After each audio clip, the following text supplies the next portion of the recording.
하루의 시작하는 기도입니다. 오늘 함께 볼 말씀 디모데서 6장 5절 6절 말씀 함께 보도록 하겠습니다.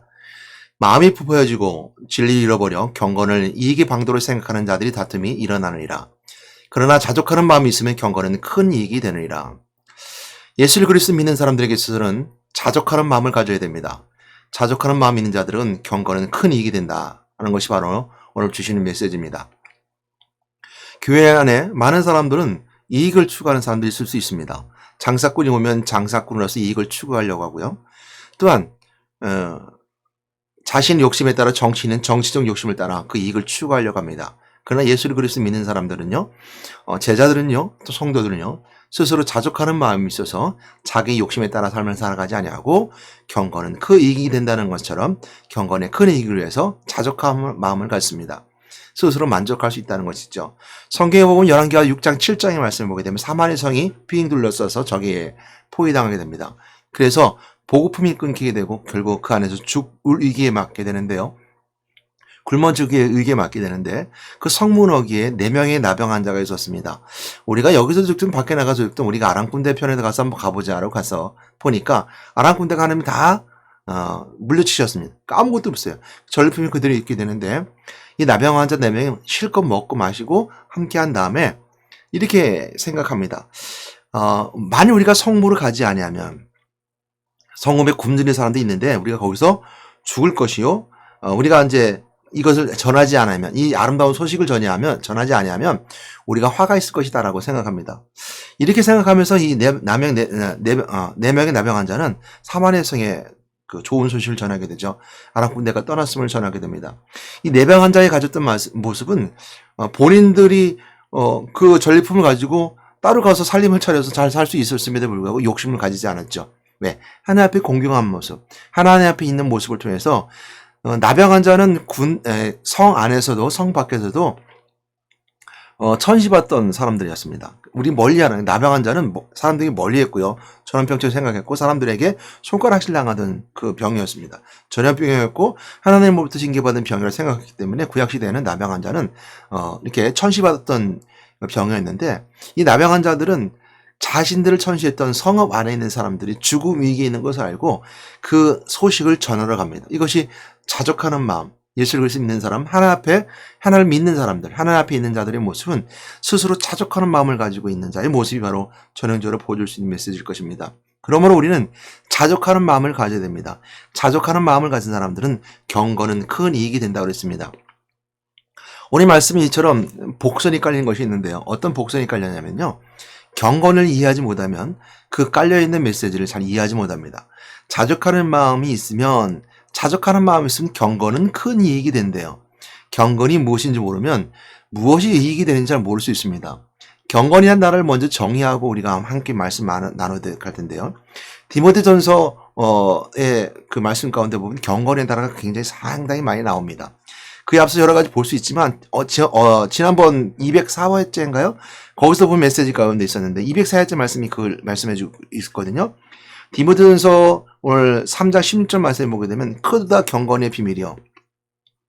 크도다 경건의 비밀이라는 말씀 속에 있는 것처럼 예수 그리스도 온 생애가 바로 경건의 비밀이었고 경건이었습니다. 그래서 본질적인 것은 그겁니다. 예수 그리스도 그러니까 육신으로 오셨다는 거, 또한 천사들의 드림 받았다는 거, 또한 그 영으로 의롭다 받으셨고 천사들의 보이심을 받고 만국에 전파되는 데 받으셨고 또한 세상에 믿는 자가 믿을 바 되셨고 영광 가운데 들리셨다는 그 예수께서 육신에 오셨고 부활하신 그 그리스도의 그 은혜의 모든 시간을 다 모든 생애의 모습을 경건이다라고 말할 수 있습니다. 그래서 지난번에 말씀드렸던 것처럼 204회째에서 말씀드렸던 것처럼 경건의 그리스도의 비밀은 이 인생의 삶 속에서 그리스도를 만나는 것이다. 그러니까 예수 그리스도를 믿는다라고 말뿐이 있는 것이 아니라 난 예수를 믿어요. 믿습니다라고 말뿐이 있는 것이 아니라 예수의 인생의 삶의 모든 것이 내 속에 들어오는 겁니다. 그래서 내 인격과 만나는 거죠.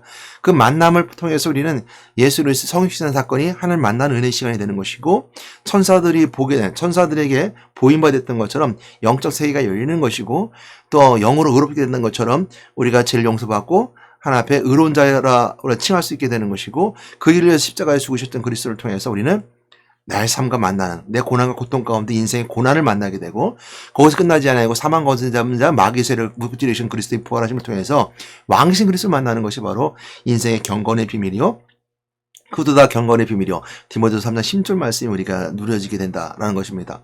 그래서 경건이라는 단어를 우리가 먼저 생각해보고 정의를 내리게 됐을 때 가장 먼저는 언어적인 것을 언어적인 것을 정의를 내리게 되겠죠.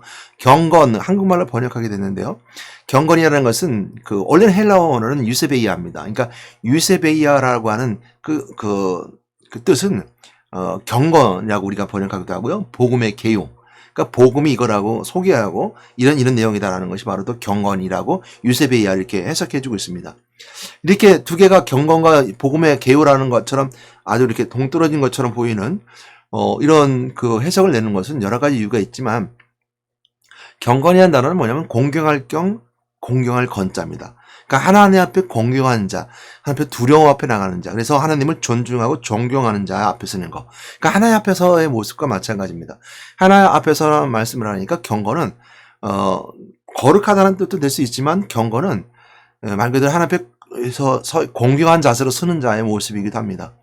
그럼 영어 번역은 어떻게 했을까 생각해 볼 수 있잖아요. 유세비아라고 헬라어인데요. 그 유세비아를 헬라어를 영어는 이제 두 종류로 이제 해석했습니다. 그 뭐냐면 파이디라는 PITY, 그러니까 파이디아라는 경건이라는 단어로 번역을 했고요. 또 하나는 뭐냐면 오늘 이제 디모데전서 6장 오늘 3절에도 나오고, 또한 그다음에 뒤에 나오는 말씀 3번이 나오거든요. 6절의 말씀에도 나오고, 그리고 처음 나올 때 말씀도 나오거든요. 3절, 6절에 나옵니다. 경건에 강한 교류를 따르지 않으며, 또 경건에 대한 메시지를 하게 있으며, 이런 것들의 메시지를 하면서 나오게 됩니다. 그래서 그 내용을 보게 되면 그 내용 가운데 아버지 하나님께서 은혜 가운데 주시는 은혜가 있는데, 그 경건이란 단어는 디모데전서에 주시는 영어의 번역은 가들리입니다. 가들리. 그러니까 경건한, 형사로는 가들리. 그러니까 가들리라고 하는 그 형사를 쓰고 있고요. 명사로는 가들리니스, 그러니까 가들리스 경건이라고 씁니다. 그러니까 영어로 가들리나 가들리니스를 번역하면 하나님의 성품, 그러니까 영어 자체로 해석하면요, 하나님의 성품이 있는 것을 말합니다. 그래서 디모데전서에서 영어 해석은 가들리니스로 번역하고 있다는 거. 그래서 보게 되면 경건이라는 단어는 하필 하나님을 공경하면서 설 뿐만 아니라 내가 경건한 성품을 가지는 것, 하나님의 성품을 가지는 것을 말할 때 경건이다가 말할 수 있습니다. 자, 이 경건한 단어를 해석하게 되면 본문은 무엇을 말씀하고 있냐면, 디모데전서 6장 3절 말씀을 시작하면서 그 말씀합니다. 첫 번째 경건이라는 단어가 나오는데요. 누구든지 다른 교훈을 하며 바른 말 곧 우리 주 예수 그리스도의 말씀과 경건의 교훈을 따르지 아니한 자들은, 그러니까 경건의 교훈을 따르지 않는다는 것, 말씀과 그에 따른 경건은 곧 하나님의 성품, 또 다른 말로 하면 하나님의 신앙심. 저는 이렇게 번역할 때 신앙심으로 표현하는 게 좋을 것 같아요. 그러니까 경건은 신앙심, 그러니까 말씀에 따라 순종하며 삶을 살아가는 거, 그래서 기도하는 거, 기도하는 거, 예배 보는 거, 찬양하는 거, 또 봉사하는 거, 헌신하는 거, 전도하는 거, 이런 모든 것들을 우리가 신앙심 속에 들어가게 되는데요. 이것은 모두가 경건한 삶이다 말합니다. 경건은 구별되어야 되는 것이고, 경건한 척하는 것이 아니라 경건의 삶을 살아나야 되는 것처럼, 경건에 가는 교를 따르지 아니하면, 신앙심이 되어지 아니하면, 신앙심이 되어지 않는다는 것은 마음이 부패해진다고 그랬습니다. 마음이 부패하고 진리를 잃어버렸다고 그랬어요. 그러니까 교만해 아무것도 알지 못한대요. 그리고 아무것도 알지 못하니까 우리 예수 말씀과 경건에 관한 교훈을 따르지 않는데요. 이런 사람들은 교만해서 아무것도 모른답니다. 이게 방도로 생각한대요. 그러니까 따르지 않는 사람들은 투기와 분쟁과 비방과 악한 생각이 난대요. 그런 것처럼 경건의 교훈을 따르지 아니하면 교만하다 그랬어요. 교만하. 그러니까 경건한 신앙생활 하지 않으면 교만한데 아무것도 모른대요. 이제 디모데전서 6장 3절 말씀 그 말씀하고 있거든요. 아무것도 모를 뿐만 아니라 투기와 변론과 언쟁을 좋아하고, 이로써 투기와 분쟁과 비방과 악한 생각이 난대요. 그러니까 신앙생활이 되지 않으면 악한 생각이 드러나는 거예요. 분쟁과 투기와 비방과 악한 생각이 난다. 변론과 언쟁이 있게 되고요. 그러면 마음이 폐해지고 진리를 잃어버린답니다.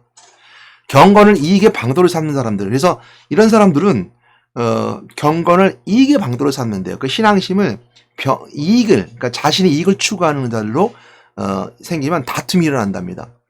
그러나 자족하는 마음이 있으면 경건은 큰 이익이 된다. 그래서 교회 안에 있는 사람들은 경건을 이익의 방도로 삼는 것이 아니라 저런 스스로 자족하는 마음이 갖게 되면 이게 말씀하고 있습니다.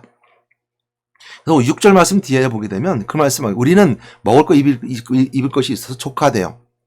그리고 우리가 먹을 거 입을 것이 족한데 부하고자 하는 자들은 부하려는 자들, 그러니까 부자가 되라는 얘기는 아니에요. 부자가 되지 말라는 얘기는 아닙니다. 그러니까 부하려는 자들은 어떤 자들입니까? 이익을 추구하는 사람, 교회 안에서 자신의 경건을 신앙생활을 통해서 이익을 추구하고 이익을 따라가는 자들에게 있어 그들이 바라는 부하고 하는 자들은 욕심이 앞서는 자들이고 그들은 시험과 올무가 여러 가지 어리석고 해로운 욕심에서 떨어진대요.